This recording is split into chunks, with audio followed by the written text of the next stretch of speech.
ब्रह्मशिर अस्त्र, जाओ और जाकर पांडवों का सर्वनाश कर दो।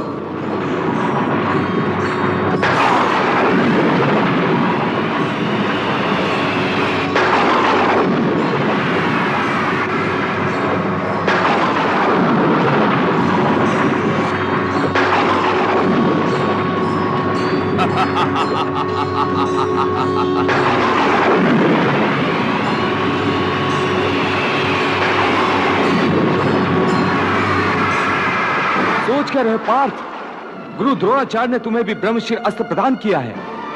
तुरंत उसका स्मरण करके अश्वत्थामा के अस्त्र के प्रभाव को रोको और अपने भाइयों और समस्त सृष्टि को नष्ट होने से बचा लो।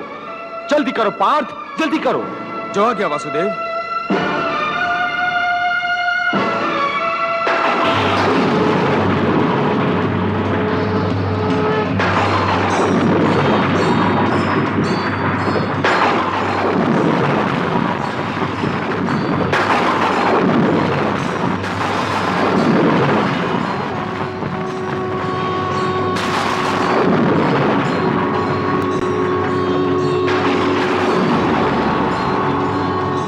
ब्रह्मशिर अस्त्र, मैंने तुम्हारा स्मरण विवश होकर केवल सृष्टि की रक्षा के लिए किया है, इसलिए तुम अश्वत्थामा के अस्त्र का निवारण करके सबकी रक्षा करो, सबका कल्याण करो।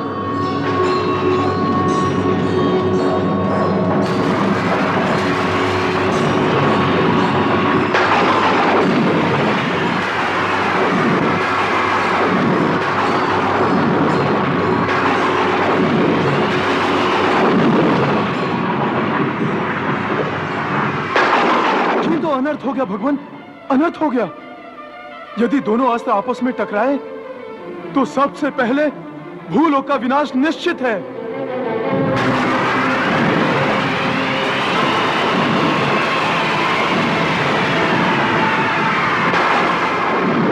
अब आप ही इस विनाश को रोक सकते हैं भगवान, आप ही इस विनाश को रोक सकते हैं।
आज तक न जाने कितने बड़े बड़े धनुर्धरों का उदय हुआ और अस्त भी हुआ, परंतु आज तक किसी ने भी अपनी निजी शत्रुता के लिए ब्रह्मशिर जैसे भयंकर अस्त्र का प्रयोग मानव जाति पर नहीं किया। इस महाभयंकर अस्त्र के प्रयोग से संपूर्ण भूलोक जलकर राख हो जाएगा। क्या तुम चाहते हो कि सृष्टि का विनाश हो जाए? नहीं भगवान, मैं ऐसा कदापि नहीं चाहता। यदि आप आज्ञा दें तो मैं अपना अस्त्र वापस ले लूंगा।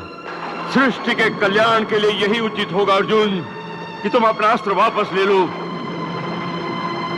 आपकी आज्ञा शिरोधार्य है भगवान, मैं अपना अस्त्र वापस ले रहा हूं, परंतु मेरी आपसे विनती है कि आप अश्वत्थामा को भी अपना अस्त्र वापस लेने की आज्ञा दीजिए।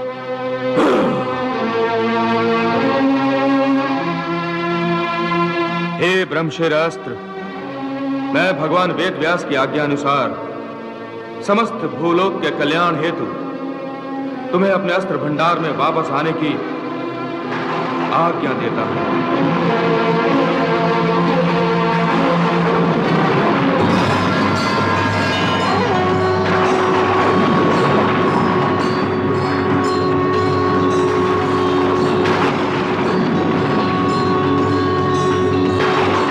अश्वत्थामा, कुंती पुत्र अर्जुन ने अपना अस्त्र वापस ले लिया है।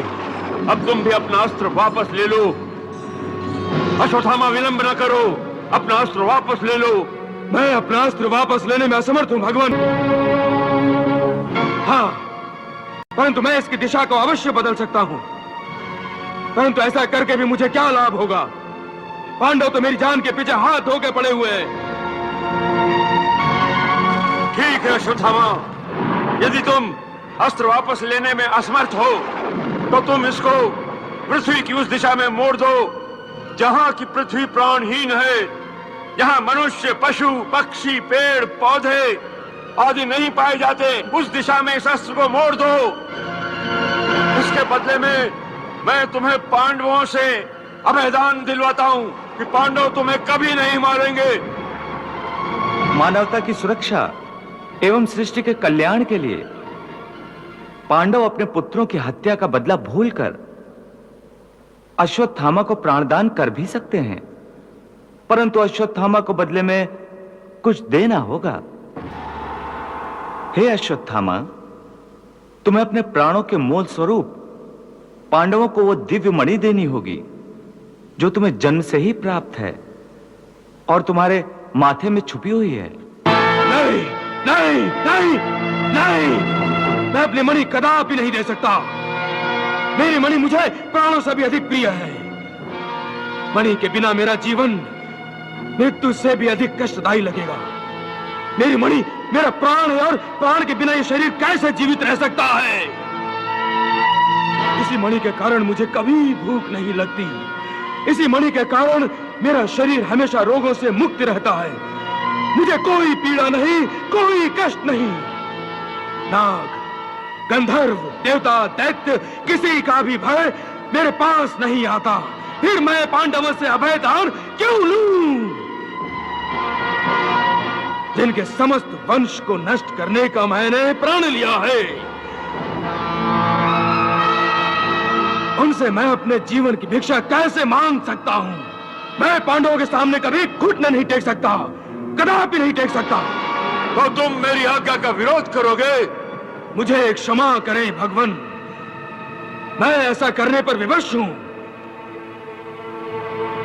अब मैं ये अस्त्र पांडवों की बहू अभिमन्यु की पत्नी उत्तरा के गर्भ की दिशा की ओर मोड़ता हूं। नहीं, अश्वत्थामा, अश्वत्थामा, इससे पांडवों का वंश ही नष्ट हो जाएगा और मेरा दुर्योधन को दिया हुआ वचन भी पूरा हो जाएगा।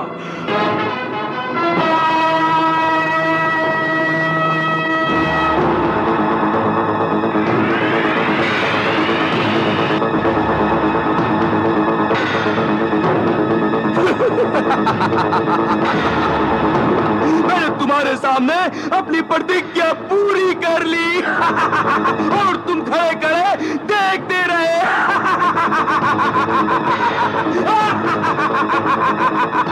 नहीं मूर्ख अश्वत्थामा, नहीं। केवल एक अस्त्र पा लेने से कोई योद्धा विधाता नहीं बन जाता।